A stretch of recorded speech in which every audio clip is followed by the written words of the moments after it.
everybody, it's Pastor Cindy here in the Raw and on location. I'm down here at St. Nicholas Church down on Melvin Avenue in the east end of the city. See, you can see the church behind me. There's the cross, and that cross used to light up every night. It used to, they used to turn it on, and it would be shining brightly for everyone to see. I'll just move myself out of the way. And this is the churchyard.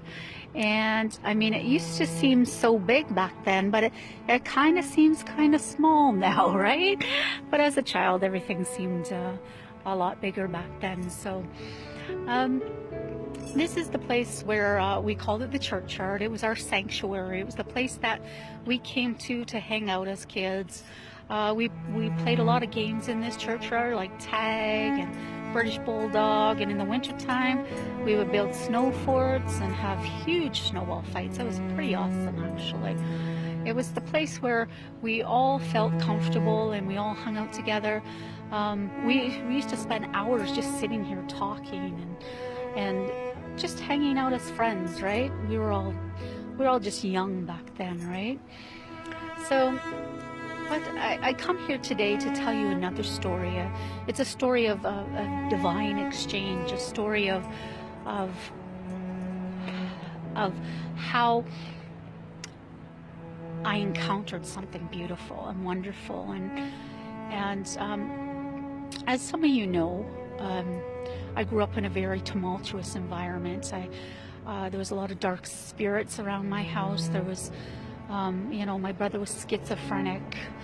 My other brother was involved in various criminal elements. There was a lot of chaos, a lot of just really bad stuff. And there was one night, it was in November, and it was in grade 5, and it was just after Halloween. There was so much chaos in the house that I said, I just got to get out of here. I got to get out of here. I got to go find some peace. And this churchyard, I could always see the cross lighting up behind me at nighttime, and it was always my place of hope. It was always the light in the darkness. So on this particular night, I was so distraught, and I left my house and I climbed the back fence, which was 8 foot high, and I came here. I came here and I was so upset and I was so distraught. And like I say, it was dark. I was alone. It was not the best place to be, but it was my sanctuary. It was my refuge. So I had on my little ski jacket, kind of like a winter ski jacket, kind of fragile. It was hand-me-down from somebody, I don't know. And I had my pockets, I unzipped my pockets, and I had a little hood in my collar there, so I unzipped that, and it was like a little nylon hood, and I took it and I put it on, and I tied myself up so I couldn't feel the cold, and I stuck my hands in my pocket to keep them warm, and I made my bed. I made my bed over there in amongst the leaves, and I lied there, and I lied there crying. I was so upset. It was just one of those things that, as a child, you have no escape. As an adult, you can leave a situation, but as a child, sometimes you just have no escape. And this particular night, I was just crying. I cried myself to sleep. And that's when I had this divine exchange. I had that moment when sometime through the night, and I don't know what time it was, but I felt this bright warmth of a light come over my face, and my first thought was, oh no, it's the police, right? I'm in trouble now. That's what I thought, right? I thought it was the headlights from a police car, and I was about to get into a lot of trouble.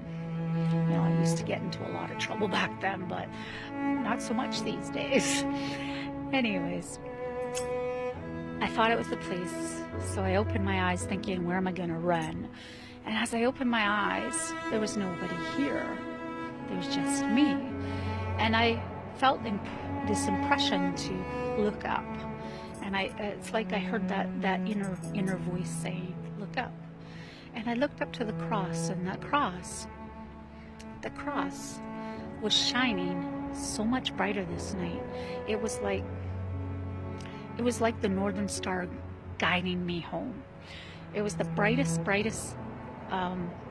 illuminating light I've ever seen up until that point. I mean, I had divine encounters before, but not to this level, not to this magnitude. I've always had a spirit of discernment with what's around me, and whether it be darkness or lights. And as I looked up, I seen a man coming down off the cross, and I thought, oh, this is really strange.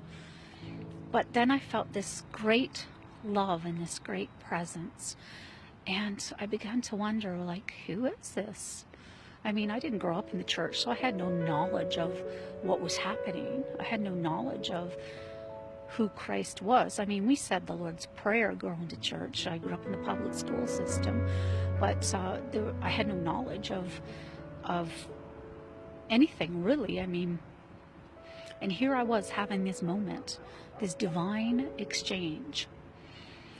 Christ came to me. He put his hand out to me, and he said, come to me and I'll save you. Come to my cross. And I immediately put my hand out, because that was amazingly, there was an amazing warmth and love there. And the minute I did, his spirit just went right through me and then disappeared. And I thought, wow, where did he go? I was both elated, but now I could feel the warmth. I could feel the glow of that light inside of me. And I thought to myself, I need to get to that cross again. I need to get up there on that roof. And for 3 months, I gotta tell you, I tried. As a child, I tried to climb up there because I didn't understand. I just knew that something great came down off that cross, and I wanted that greatness to touch me again.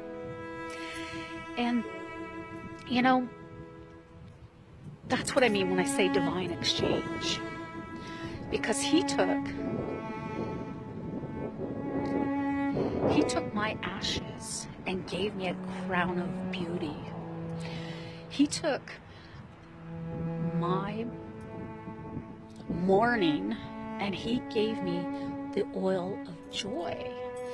And he took my despair and gave me a cloak of praise. He gave me a beautiful divine exchange. And I mean, I didn't understand the magnitude of what that was at that moment. And I didn't understand the fact that he was calling me forth to be his light in the darkness. Even my name, you know, Cindy, I used to hate my name. And then one day I heard him say, you know, it means you are the light in the darkness. And sure enough, when I looked it up, it means moon. And I thought, yeah, so I am the light in the darkness, right? Because that's who he's called me to be. He's called me to be the light in the darkness. To go into those dark places. To go in and say, you know what? This is not how you have to live. There is a beautiful, beautiful place within this earth that you can receive, that you can have. It's a divine exchange. It's taking all of your sickness, your sin, everything. And I know people say, well, you can't sin as a child, but no, you're born into sin because of the fall of Adam. We receive the original sin within our DNA until we come into the knowledge of Christ. So I have to say to you, whatever it is you're going through today, maybe you're feeling depressed, maybe you're feeling lost, maybe you're feeling alone, or whatever that is, whatever your problem is. Maybe you have a problem with drugs or alcohol or sexual addiction, or maybe you have a problem with just being able to function on a day-to-day basis. And whatever, it doesn't matter. I'm here to tell you there's a divine exchange for you. And your divine exchange is waiting for you. It's a matter of just saying, yeah, I'm ready. I'm ready for that. I'm ready for that. I'm ready for that love. I'm ready for that light. I'm ready to live out of this darkness, out of this confusion, out of this place of constant desolation. I'm ready to move in the place of hope, the place of where my future lies, the place where I am flourishing. Because you can flourish in the world, but not the way you flourish in Christ. You can love a man, a woman, your children, but not the way Christ loves you and you'll love Christ. Because there's no greater love than that cross. There's no greater love than a man being nailed to a cross for you. So I ask you today, whatever you're going through, just take a moment and say, do I want to live the rest of my life like this? Do I want to live in this chaos? Do I want to come out of the darkness? Do I want the light of love living inside of me? It's the light of eternity. It's the light of heaven. It's the blessing of all of creation living within you once you come into the knowledge and the relationship of the Savior. So, it's simple for everyone. It's just a matter of saying yes. Yes. Come into my heart, Lord, and let me live in eternity here on earth with you. This is Pastor Cindy at St. Nicholas Church, signing off, saying, love you all, and have a great weekend.